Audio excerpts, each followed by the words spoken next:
مراتي مش عارفة تاخد قرارات خالص، بتهلكني من الضحك. انصحيها. والله لا، هنصحك انت الاول واقول لك يا ريت ما تتريقش ولا تضحك على قرارات مراتك، لان ببساطة شديدة انت واحد منها.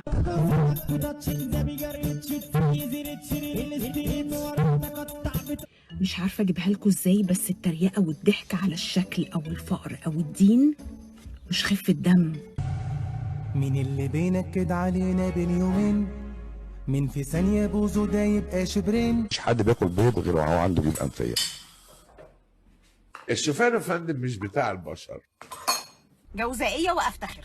محدش يقول لي بقى عندك كام سنة، لان السن بالنسبة لي مجرد رقم. يعني في السوشيال ميديا ناس كتير بتقدم نصايح، ناس كتير بتقدم كوميديا، لكن ضيفتنا النهارده قدرت انها تعمل خلطه خاصه بيها جدا، شويه ضحك، شويه مواقف من الحياه اليوميه، شويه ترشيحات وحلول تخلي الحياه اسهل واوفر كمان. يمكن هذا السبب يلي خلى ناس كتير تحبها وتحس انها واحدة منهم، لانها بتحكي عن تفاصيل بسيطة يعني بنعيشها تقريبا كلنا كل يوم، وبتقدم محتوى خفيف وعفوي بعيد عن التصنع والمبالغة. اليوم هنتعرف عليها؟ نتعرف عليها؟ اكيد. خلينا نتعرف. يعني اليوم هنتعرف عليها اكتر، وهنعرف كمان ازاي قدرت انها تحول المواقف اليوميه العاديه لمحتوى فعلا بيضحك يفيد الناس في نفس الوقت. خلونا نرحب اكيد بصناعه المحتوى ولاء علي. اهلا اهلا. اهلا بيكم، اهلا بيكم. عاملين ايه؟ كله تمام؟ كله تمام يا ولاء، والله منوره. ده نوركم والله، ده نوركم، وشرف ليا ان انا معاكم، وشرف ليا على اني على قناه المشهد. أهلاً يعني فيك. بجد انا مبسوطه انا جدا. اهلا فيكي. يعني انت يا ولاء بتثبتي كل يوم ان الست المصريه دمها خفيف بالفطره.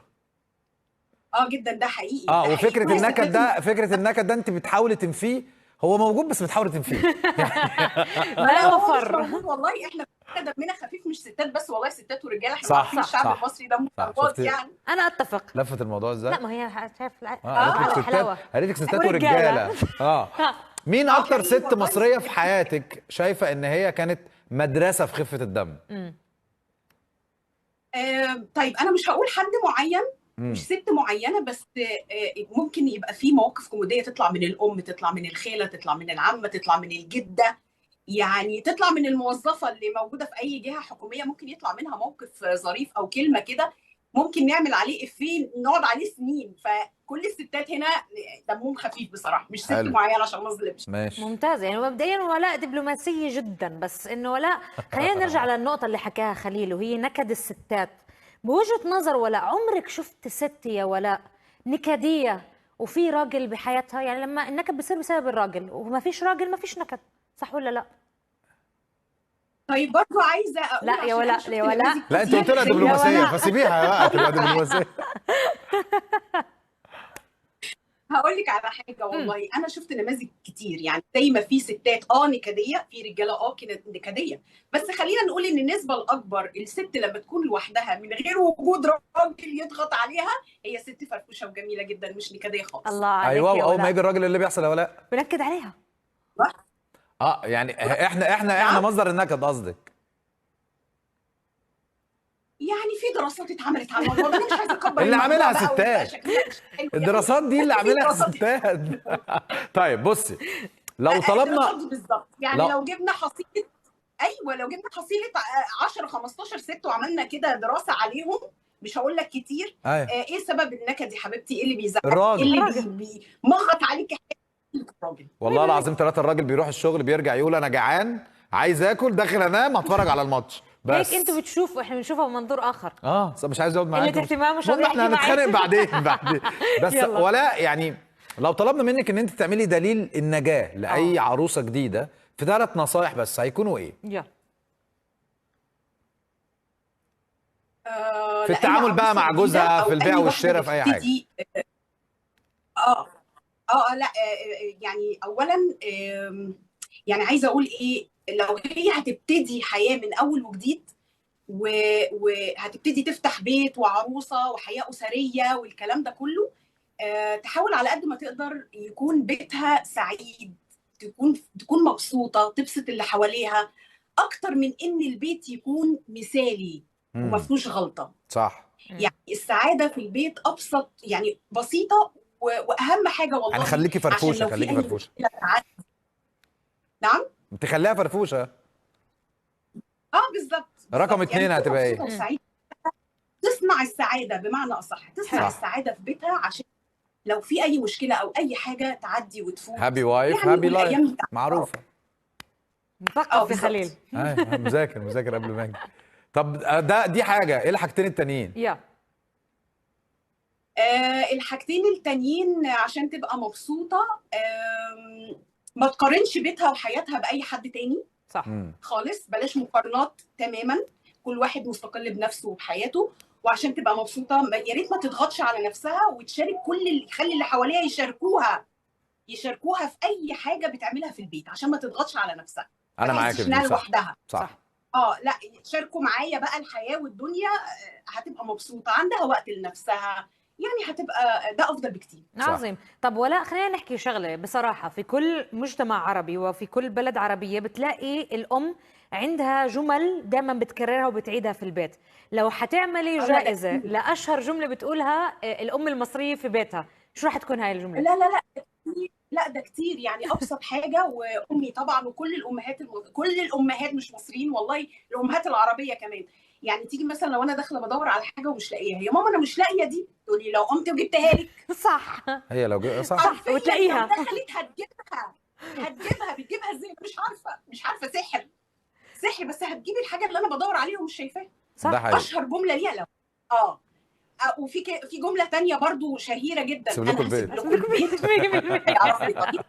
وهي لحد دلوقتي بتسيب في البيت. وهي ما بتسيبش البيت، هي بتحضر الحاجه بس. هي ما بتسيبش البيت، هي بتوصل عند وتبتدي تقول كلام عشان كله يجري عليها 100%. بالظبط. واصلا لو فكرت هتبقى عند خالتي في الشارع اللي وراها. صح. هي مش سابتش البيت، هي كملت. طيب ايه اكتر حاجه ولا ايه اكتر حاجه بتحسي ان الست المصريه شاطره فيها عن اي جنسيه تانية؟ ما تخافيش، ما حدش هيزعل، ما تبقيش دبلوماسيه. مش عايزه حد يزعل، بس مش هيزعل. عندها قدره رهيبه على حل الازمات. يعني مثلا حل الازمات في البيت. يعني مثلا على سبيل المثال، مثلا كهرباء قطعت، هتلاقي الام المصريه واقفه بتطبخ وبتعمل الاكل وبتعمل حلويات، وممكن تطلع تقول للناس حد عايز شاي ولا حاجه يا جماعه، والكهرباء قطعه مثلا، يعني فاهمني. لو في اي مشكله بتواجه مثلا 3-4 اشخاص في البيت، فهي عندها القدره انها تحل 3-4 مشاكل في وقت واحد. والله عندك حق. حلو. عندك حق والله بجد. يعني في ستات مثلا، اقول لك على حاجه، في ستات لما بتقف تطبخ على البوتاجاز، في ست تحب تعمل اكله لوحدها وتدخل على الاكله اللي بعدها، اكله لوحدها وتعمل الست المصريه تلاقيها مولعه ال4 عيون او ال5 عيون بنفس الوقت. طبعا احنا بنتكلم يا جماعه عن الست المصريه الاصيله قوي. اوكي، مشاكل عائليه مش اللي قاعدين بنتفرج عليهم ونماذج موجوده دلوقتي كتير. خلصتوا؟ مش يلا هدخل في اتفضلي. المشاكل العائليه. اتفضلي. طب ولا خبرينا، يعني اكيد احنا بنعرف انه من متابعاتك اكيد في بنات كتير، بوجهه نظرك الفتيات بهذا الزمن لما يجوا يدوروا على شريك، بيدوروا على شريك بسبب وضعه المادي ولا بسبب اخلاقه ولا بسبب قناعاته وافكاره؟ شو التارجت الاساسي؟ هو بيلعب في نادي ايه مثلا؟ للاسف بيدوروا على الماده رقم 1، وبعدين بقى يشوفوا في ايه بيترتب بعدها. للاسف ده اللي موجود في طب شو تعليقك على الموضوع يا ولا؟ شو رايك في الموضوع؟ خبريهم للبنات. لا الموضوع ده طبعا، لا الحياه مش الماده مهمه، عشان برضو نكون فير، الماده مهمه جدا وكل حاجه، بس ما تبقاش رقم واحد. لا، في اخلاق، في دين الا فيكي راجل محترم بيصونك، انت عايزه تفتحي بيت يعني على المدى الطويل وتجيبي اولاد والكلام ده كله، فده لازم يبقى ليه قواعد كده ثابته ما ينفعش نتخلى عنها. ما بقولش ان الماده ملهاش لازمه، لا مهمه اكيد، مهمه، بس معاها تاني حاجات مهمه. صحيح. معاها حاجات تانية مش لوحدها مهمه. والسبب في الموضوع ده خلينا اقول السوشيال ميديا بتاثر على البنات برضه، بتاثر عليهم اكيد. يعني في بلوجرز انفلونسرز كتير بيصدروا فكره، يعني انا ضد الموضوع ده تماما، اللي هو انا مش لازم ان انا اول ما اتجوز اقضي شهر العسل في المالديف. لا، هو ده ما بقاش الاساسي يا جماعه. لا. فالبنات بتتاثر، فنفسي البنات ما تتاثرش بالسوشيال ميديا، لان معظم البلوجرز والانفلونسرز رايحين على حساب الشركه، كلها حاجات بالنسبه لهم بتبقى سبونسر. صح. بالظبط، بيبقى سبونسر اعلان، يعني حتى ده حقيقي. الفستان الميك اب كله بيبقى سبونسر، بس مش دي الحياه الطبيعيه يا جماعه بتاعتنا. لا، مم. احنا حياتنا ابسط من كده بكتير، على صح. فكره الواقع ابسط من كده بكتير. يعني والله الموضوع ده احنا لو قعدنا اتكلمنا فيه لوحده هيفتح كتير، بس خلينا نروح برضو اللي خلينا لستات البيوت. ايه اكتر عاده عند ستات البيوت انت بتشوفيها ان هي محتاجه تتغير عشان توفر وقت ومجهود عليها؟ يعني اي حاجه بتعملها ستات البيوت انت شايفاها انها عاده لازم لازم لازم تبطلها؟ لازم تبطلها. ما تعملش كل حاجه بنفسها، مش كل حاجه من الالف للياء تعملها بنفسها.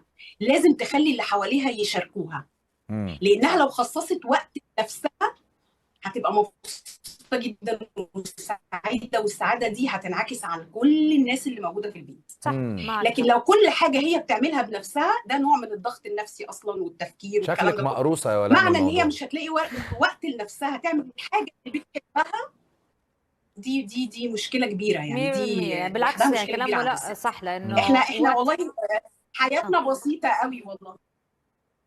لا، احنا هي حياتنا بسيطه، بسيطة يا احنا لو ولا، جبنا بس لما شوكولاتايه صغيره وقعدنا الامرأة نعملها تقتنع بمزاج انها كده على لازم نفسنا، تشارك الناس. ساعات. شوكولاته صغيره؟ انت بتتكلمي بجد؟ انا سمعت صح؟ لازم. طيب ماشي، حلو، اوكي حبيت. نجرب. عشان انا بحب ايوه قوي. هجرب لو اترمت في وشي هتبقى انت اللي مسؤوله. مشاكل عائلية ما دخلنا فيها مرة تانية. نرجع انا لموضوع. بتكلم والله في العموم مش شوكولاتايه وبس، انا بتكلم لو عندها وقت تعمل حاجه شوكولاتايه بسيطه، زي وبوكيه مثلا ورد الشوبينج. وعربيه واقفه بره بضفيره الشوبينج، لا حمراء. الشوبينج.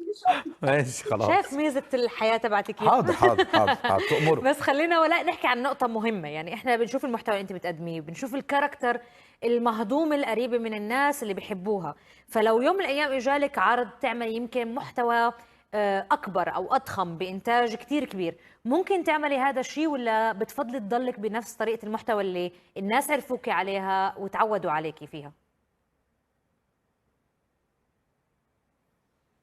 بصي، ما انكرش ان لو انتاج فخم، التصوير بطريقه بروفيشنال والكلام ده كله، طبعا ما عنديش مانع خالص، ولكن في الاساس لازم البساطه، لازم التلقائيه، لازم الطبيعه، ما بقاش متصنعه، عشان ده بيخليني اوصل للناس بسرعه، بيحسسهم ان انا شبههم، فبيقربوا مني اكتر. فاهماني؟ بس مش اكتر من كده.